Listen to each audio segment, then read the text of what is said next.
Squishies, back again with another vlog. This is 7 Deadly Sins, episode 9, I think? No idea what it's called, but it's the end of the Necropolis mini-arc.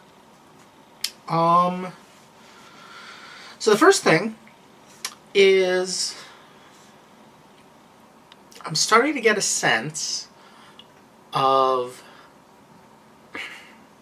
So I've commented on this before, comparing the sins in this to the way they're used in Fullmetal Alchemist. Fullmetal Alchemist does a very good job of making the sins, personalities, and powers both match their sin, although sometimes in somewhat complex ways. Excuse me. For example, lust is more about bloodlust than what we normally think of as lust, and the use of others instrumentally. The 7 Deadly Sins seems to mostly do one or the other. The exception of Meliodas, who just doesn't match his sin at all, although we got a hint today that maybe he does. In this episode, I mean.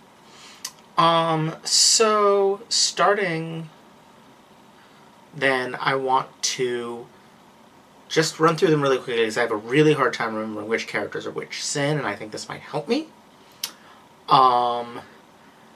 Meliodas is Wrath, and he apparently destroyed an entire town, or an entire kingdom, rather, in rage.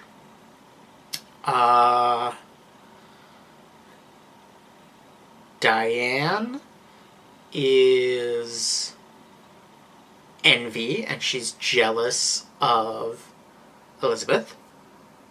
And Meliodas is constant harassment of Elizabeth, which is back this episode. Blech.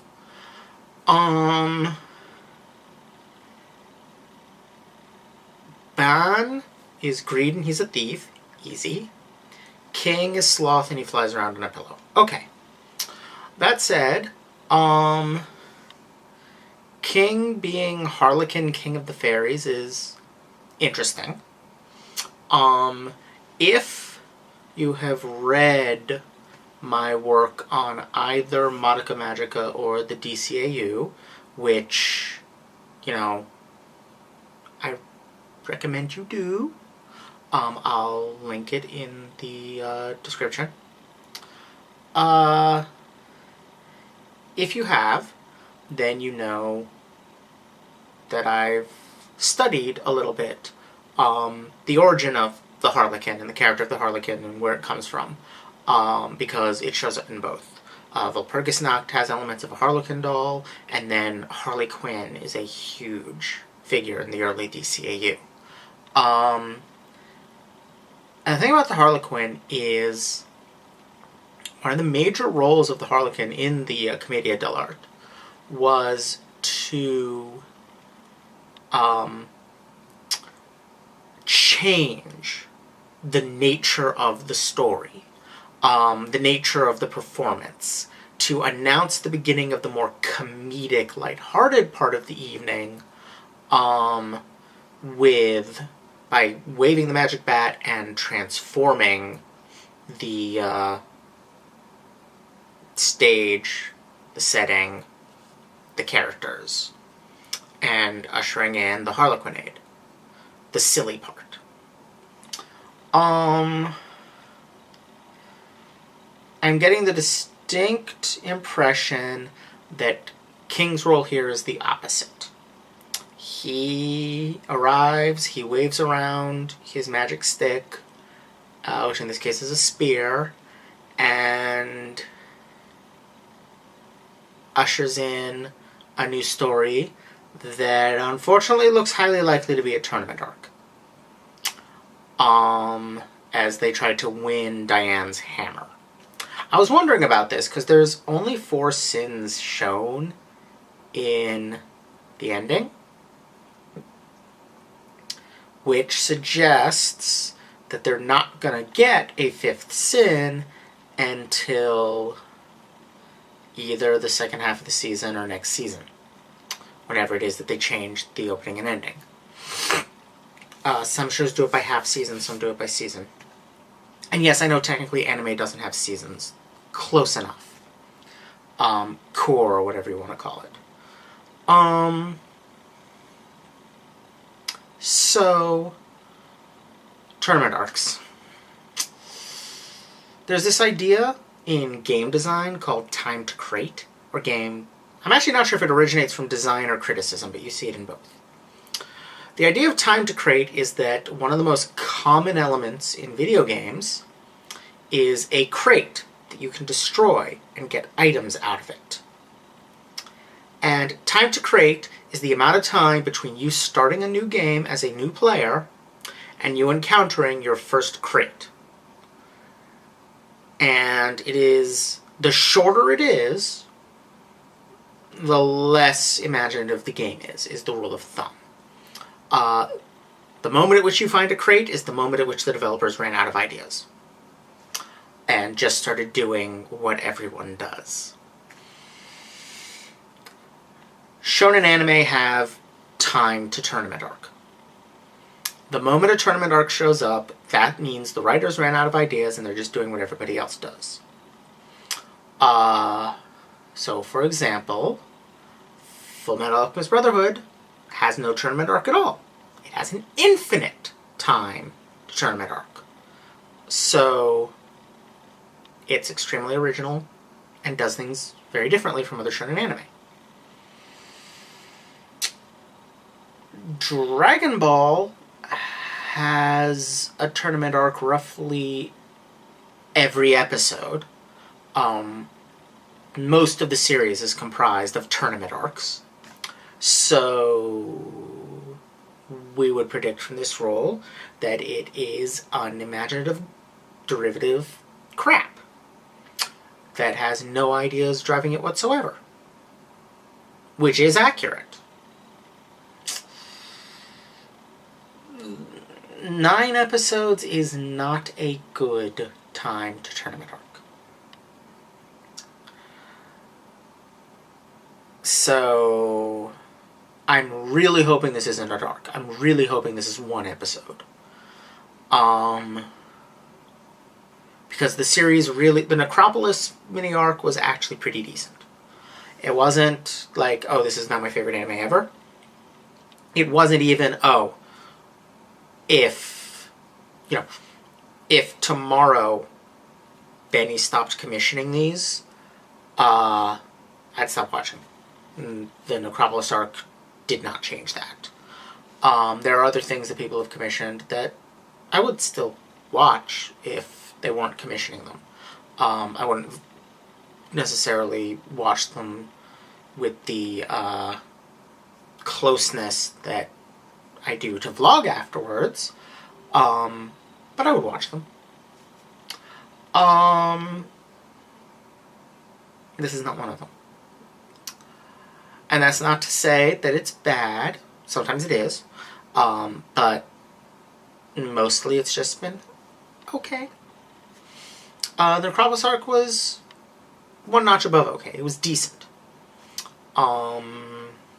Still fairly predictable, but had glimmerings of actual pathos. Similarly, the one thing that gives me any life in this is getting to see some internal strife within the Holy Knights. You know, I would love if we had a recurring subplot about, like, political maneuvering within the Holy Knights for status, and that this, you know, created some uncertainty about who the villain is going to be. Because right now it really looks like the bad guys are probably the people drinking demon blood to get powers. That is usually not a good sign. There are exceptions. There are things where drawing your power from literally the forces of evil does not necessarily mean you are evil. The Slayers being the best example, because Lena uses actual black magic in that. She is deriving power from, the Dark Lord of chaos and evil and his underlings.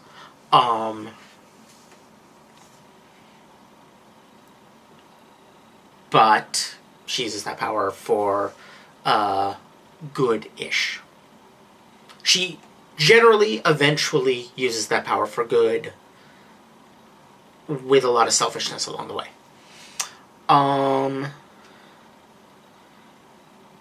guessing that's probably not how it's going to go here. I'm guessing those are probably the bad guys. It was interesting. I didn't even realize, and I guess this is a byproduct of watching this one episode a month, I did not recognize the two people who were drinking the blood.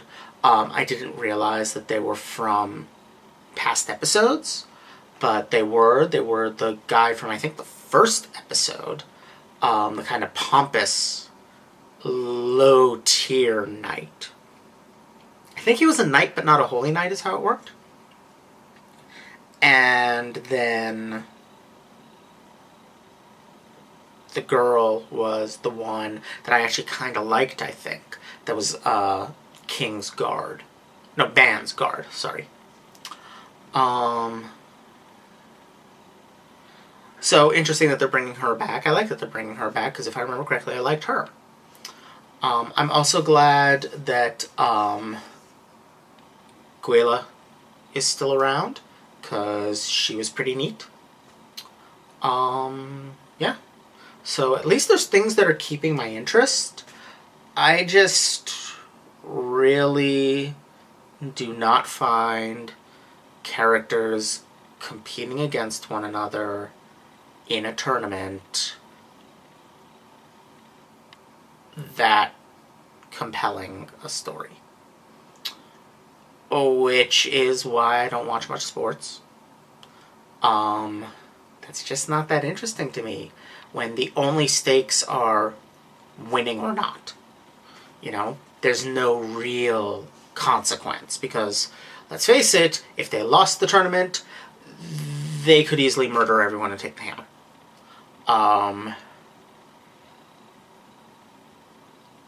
Or just knock everyone out of the way and take the hammer. Diane has the power to manipulate Earth. She could just make the hill roll over and give her the hammer. So, yeah. I just don't find that compelling, because there's no consequences that I care about. I don't care.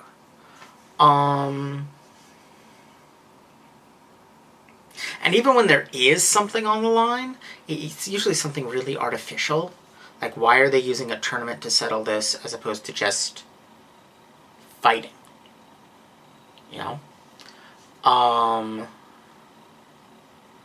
It really does just feel like padding.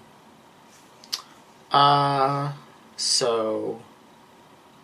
Also, who would win in a fight between is possibly the single most boring question you can ask about fictional characters, because the answer is whoever the writers want to.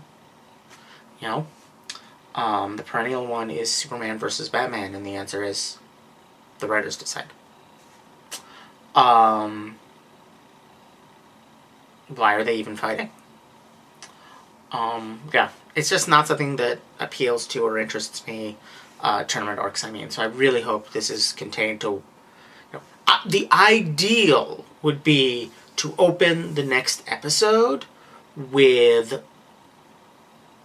either one of them winning the tournament and getting the hammer, or, as seems more likely from the introduction of this woman and this big muscle-bound guy, that she wants to be in the tournament, and the other Holy Knight that we saw earlier who is in the tournament. I think the blonde guy is the blonde Holy Knight that was with Guild Thunder.